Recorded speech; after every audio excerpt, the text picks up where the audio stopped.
Tiny bubbles in our wine. Oh, we're recording. Oh, hi out there in YouTube land. This is supposed to be a tech show, isn't it, Jonathan? How do I Yes, look? Bill. You I'm look approved. you look fabulous, Bill. Okay, ready for YouTube? Okay, set. Okay, for the iTunes.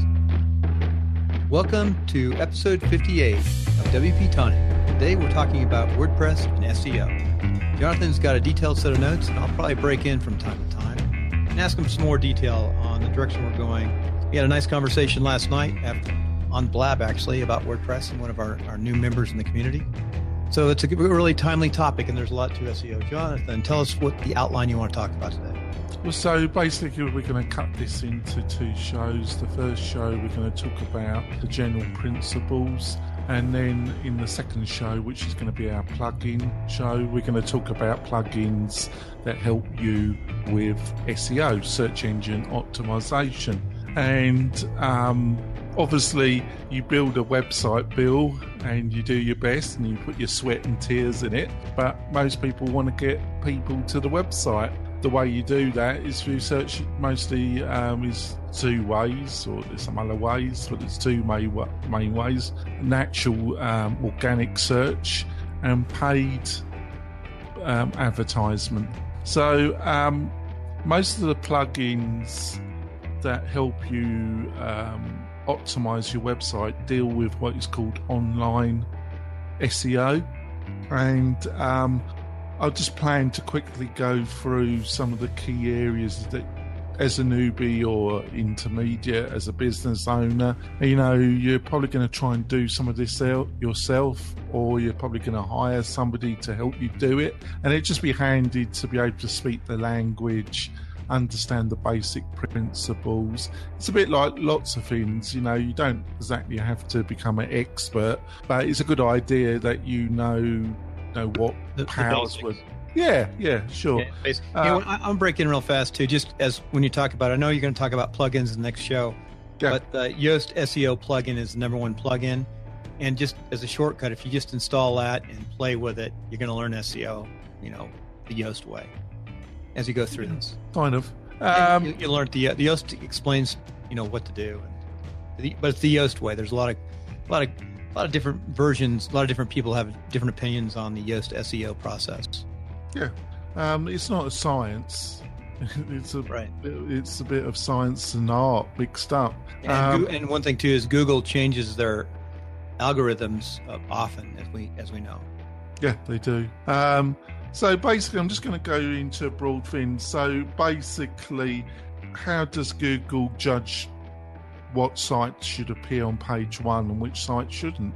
Well, they look for keywords and phrases. They index everything on the internet. One of the ways they judge a website is they look at the words that are used on the website, and they expect structure to be done in a certain way. And that structure tells Google what the page, the post, the website should be about. So they expect it in a certain format, and if you give it to them in that format, that's a good start. Then there's who links to your site. If your site is seen of real value, one of the signs to Google that your site has what in kind of Google talk is called authority, is the actual quality of the links. Other websites or other online leading voices in your industry or hobby or whatever you're trying to rank for have chosen to link to your site and to things that you're saying on the site. So, and there's a couple other things, but they're the two main ways that Google make a judgment call about your site. And most of the plugins that we're going to talk about in show 2, they deal with what is called on-site SEO. And this is the kind of structure of your pages, posts, and the website that you've got to kind of develop and then give to Google. And Google have published quite a lot of detail how they like data to be given to them. And unfortunately, they changed the name, but it used to be called Webmaster Tools. And the help section there kind of spells out how they like the structure. And there's a lot of online articles that you can Google.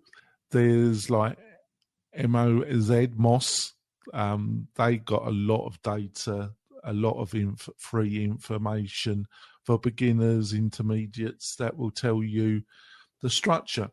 So basically, what Google's looking for is basically at the top of your browser, not where your website is, but right at the top in the grey area of your browser is what they call, and let's say you've only got one tab up. You just got one window up in your browser, and at the top in the grey browser bar, as they call it, you should see the title. And that's the first thing that Google looks at. That's the first little bit of hint of what this page or post or website is about. And you should do your keyword research. And like I say, that if you put in keyword research, there's a lot of free information that will come in.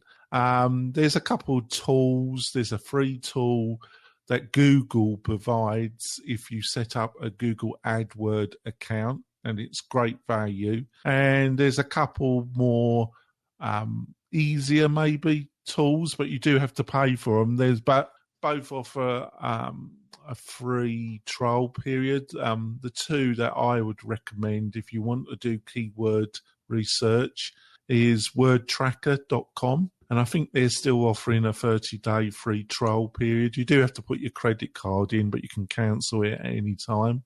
And then the other one is SEO Rush, or Rush SEO. It's Rush SEO. They're two tools that I've used quite a bit, and I've got no hesitation to recommend. And like I say, if you go to Moz, MOZZ, they've got a ton of information that will guide you about keyword, key phrase research. So you got your keywords and phrases, and you're going to write a page about a particular subject. You've got to make sure your top title has your the keywords that you want to rank for in that top title. And you've got about 70 characters. Spaces are classified as a character. So you haven't got an enormous amount. And you want to remove your kind of little ands and ifs. Right, the best idea is just to write a sentence out and then make sure it has your keywords in it, and then remove the little words out of it. Right. So then we go on to the next bit that Google expects. And when I was learning this, it was, and I still think it's important, is that every page should have a H1 tag. And what is that? Well, your site, if it's WordPress powered, is a mixture of three fundamental things. It's HTML, CSS, and PHP. And these are the kind of basic languages that construct your site. And when it comes to HTML, your kind of tag language, your fundamental tag language, there's a certain number of tags that denote the size of text. Because remember, when this was first developed, it was developed for academic papers. It was before even browsers could handle images. And they just wanted a format for academic papers with headers. So every page should just have one H1 tag. And unfortunately, it's really easy to tell, but not all themes, the main page title, that when you make a page, you have a title field, and that should be your main H1. Unfortunately, not all themes obey that. If you need to alter it, it might be a good idea to do it if you can. What a lot of themes do is your logo your actual logo, they make that the H1. And they have a text box, and you don't see the text. They move the text outside the actual screen.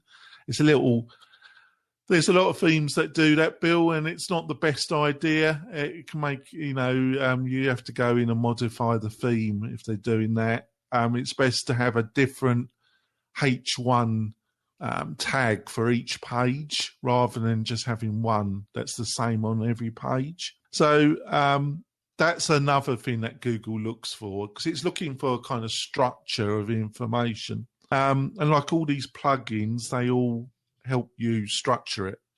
Then the next thing it's looking for is it tends to look at the first 300 words of your post and page. And people used to do what is called cramming. They used to write something out naturally, and then they would look at their keyword research, and then they would cram keywords into it kind of semi-artificially. It's not a really good idea to do that. You could get penalized by Google by doing that. So, but it's a good idea to have some of your first paragraph, have your most powerful, if you can, in a natural way, have your first powerful phrase in your first 300 words. Yeah. Also, if you're going to have links to other pages or to external websites, if you really want to help another site, or it's got an article that really links to yours and will give value to your audience, it's always best if you want to have the link in the text. That's another thing. Another thing which Google looks for is your images. When you're importing your images into your image library, there's an alter tag, and you should tag your images, and you should name them. If you can name them and include a keyword in your tag, that will really help as well. Another thing which people don't realize is when you're linking out, if you're in a very competitive sector, and this has become you're spending a lot of time on SEO, and it's having a real effect on your bottom line of your business, you've got to be aware that linking to sites that are more, in Google's eyes, are more established, have more credibility, it's a good idea. But linking to sites that have a lower credibility than your own site, you actually give those sites a bit of your own credibility. You're giving them a bit, in the trade, it's called link juice. And by linking to less established sites in Google's eyes, how do you tell this? Basically, Moz and there's a couple, if you're using Chrome or Firefox, there's a number of free plugins that you can install that will tell you the actual ranking of a website and its credibility with Google. There's a couple. Moz does one that is quite good. And that's how you tell. And that's one of the factors when people are really, making money from a website.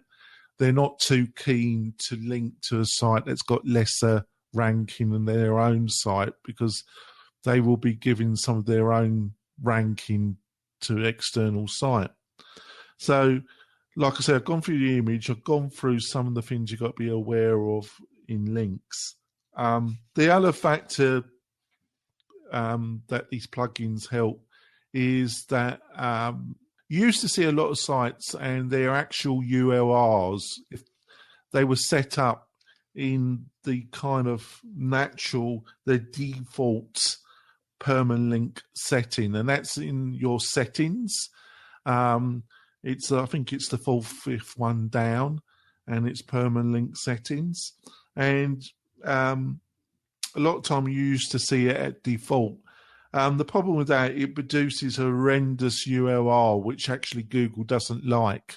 But you got like month and day and name, and you got custom structure. And a number of these plugins give you actual recommendation of the little snippet of code that you got to put in into the custom structure. And what that does is normally provide much better URLs.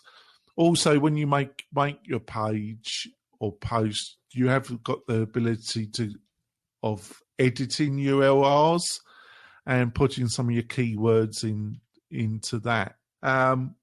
But normally, unless you're in a very competitive thing, what it normally does is if you use custom structure, it will take your main H1 page title and it will use that as your URL. That's how it normally works. But be aware of that because that can affect your website. The other thing, and maybe you can help me here, Bill, because I can never pronounce this correctly. Canonical. Canonical, yeah, it's a tough one. It's a tough one to understand too. Basically, you can have the same area. You can set it up, unfortunately, when you're setting up your website, and it's really easy to do this when you've got certain areas of your website that are HTTPS, you've got a secure socket layer certificate. And for some reason, you don't want to make the whole website. So some parts of your website could be under HTTPS, and then other parts could be just under HTTP. Google will see that as two different websites almost. And if you set up some of your links and some of your pages to be found without the www, and then you've got other sections that can be found at www, Google will treat that as two separate URLs, even if it's going to the same content. So that confuses Google. The good news is Google Webmaster Tools will index your site, and it's a free product. When you've got it all set up, you can ask it to index it, and it will actually tell you if it's finding a problem in that area. Another thing that I didn't put in my notes is sitemaps, and there's two kind of sitemaps. Sitemaps got a little bit less popular.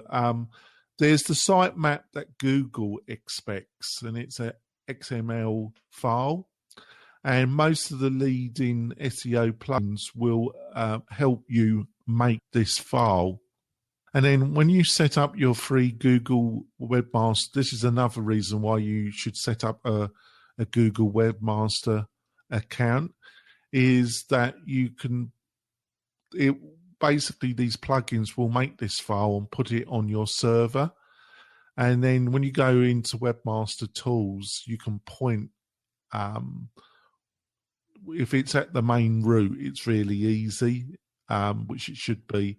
And you just put the name, which is normally like index.xml. And then Google can find all the structure of your website and then start indexing it really quickly.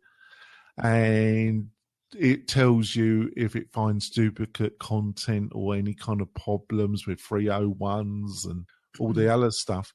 The other thing it likes is if you've got a reasonably large website, it likes if you could produce a sitemap, actual physical sitemap. There's a number of plugins that help you produce a physical pages, categories, posts. There's about 3 or 4 plugins that will help you do that, Bill. And Google likes that quite a lot.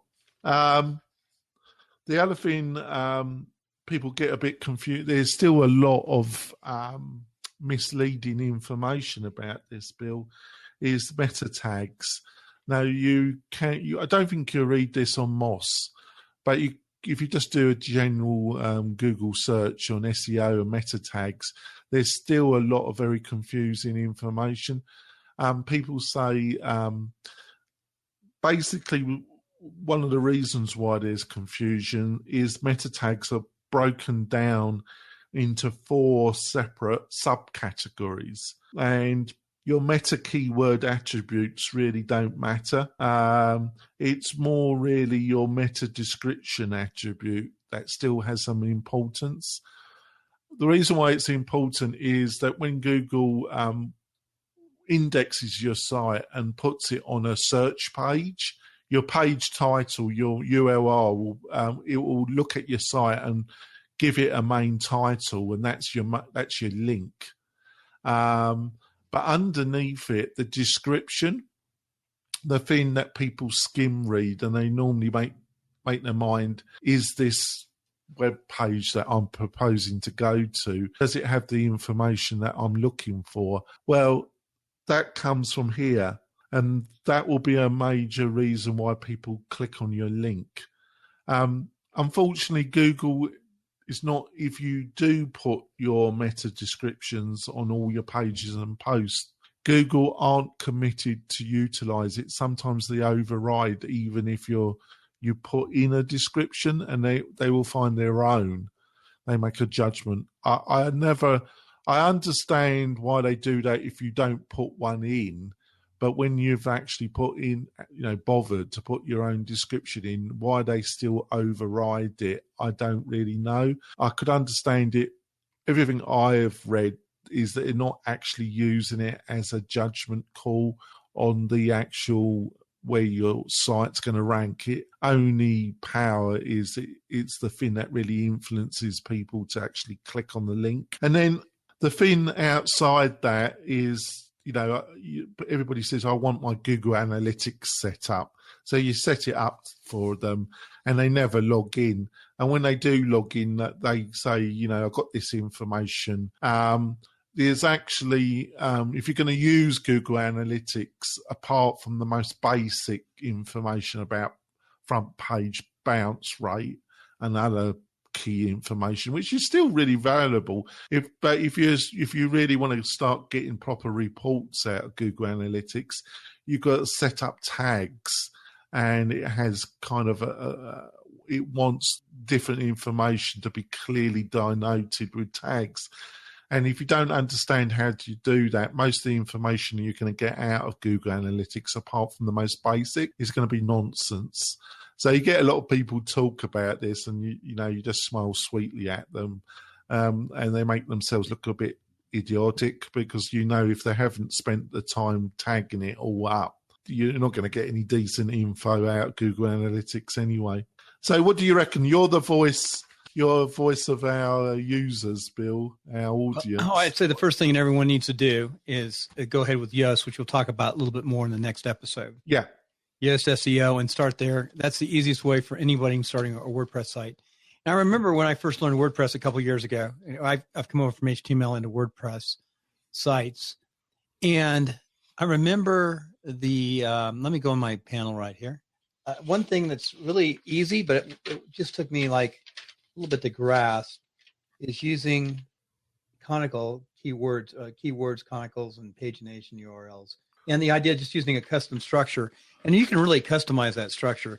And the thing is, you'll learn with Yoast is, I say this is the most important thing, and I've learned this too. If I'm working for my wife's KarenConrad.com site, her real estate site, trying to get it up and getting more SEO, we put like the street address and then Karen Conrad. Then there'll be a dash stuck in there automatically for a space. So it's and that's about it. The big things to do right there is just do the basics. Yoast is fun to start learning, but then from there you'll go on and learn in more detail a lot of things that you hit on today. Everything you talked about today is it's complicated, but it's not complicated. There's a lot of bits and pieces. So that's about it. Let me I meant to open this up a little earlier if anybody had a question. So it's open right now. I should have done that when I started talking. Jonathan, you spoke for a long while there. You spoke really well. You had a lot of information. Yeah, hopefully. So we're gonna. I think what you've just said is about right. It's not it's not exactly jet science, but what you got to understand is like what you said at the beginning is that Google's changing their parameters all the time, so nobody can guarantee. And also, there's a lot of experimentation about this. What worked 1 month doesn't work so well. So, but on the other hand, it really depends on how competitive and how good your competition is. And right, that's true. What I'll probably do, not in these two, but in a future episode, really give you a description on the tools and my methodology where I look at the competition for a client and I kind of judge for the client using a number of free tools and a couple of paid tools what the competition is like and what the basic landscape of competition is online, and then we can make some kind of judgment call about how much time, energy has to be put in to get some kind of result. And of course, the other factor, Bill, is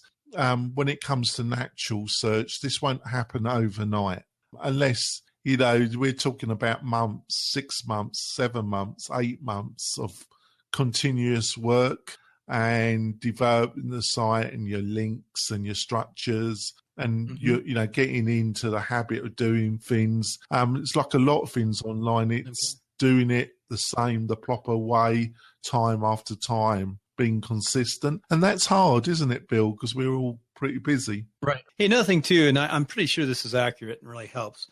Google likes YouTube and they like Google Plus. You should definitely have your Google Plus account, and you should post your post to that Google Plus account. Yeah. It'll pull a header, and that'll give you a really good SEO. I think that it's a really difficult one but I think the area where it really helps, like in real estate, is if you're trying to rank in local search. That's another episode we might have in the future, because that's got a certain. That's slightly different how Google actually judges sites. It's quite interesting, actually. They judge site on some slightly different parameters when it comes to local search than regional and national. And I'm not going to go in now. Next episode, we might add that. I might add that in, actually, because that's quite interesting, actually. All right, Bill? I just put in Google Plus Open House Reno in the Google Plus account. And it came up with me videoing open houses in the collective. Yeah. That's the first thing. And then it came up. Yeah, that's good stuff. Hey, Jonathan, next episode 59, we're going to be continuation. We're going to go into the plugins. For those watching. Yeah, and we'll talk about local search as well, maybe. So for watching live, I think that'll be good when we actually dig into the plugins. This will be even a little bit easier to understand and grasp. This again, SEO is just a process and a learning process. Just start with the basics. Yeah. So no questions from our audience. We thank you for the 5 or 6 that tuned in, or actually 11 who tuned in live. And we're trying this new platform also. As we close, folks, we're using the Blab IM to create this podcast, which I think is the greatest thing on earth. We've got to finish up with at least some bubbles. So if you want, you can go to, first of all, remember to go for Jonathan, go to WP-Tonic to find this post, and you can go to Podcaster's Home to find my sites and my posts. And we'll have this up, somewhere, but here's the bubbles. So as we start this is called Cam Twist. Are you guys out there on watching for Google or Google IM? It's not Google, but for Blab IM. Cam Twist is the little tool that we're trying to show folks how to use. It takes a while to use and really mess you up initially, but once you get it down, you just like the bubbles, don't you, Bill? Yes, the bubbles. Love the bubbles. You go to the cube. And we'll say goodbye with the floating cube. Bill, you're floating away. I always knew it would happen at some stage. Aloha. I always knew you would just kind of float away in your bubble world. So off you go. So take care. Hope folks push. If you're watching this on iTunes, if you're watching this on your iPhone, go ahead and press the artwork, and the link will pop up, and you can watch the YouTube video. Good night. Good night.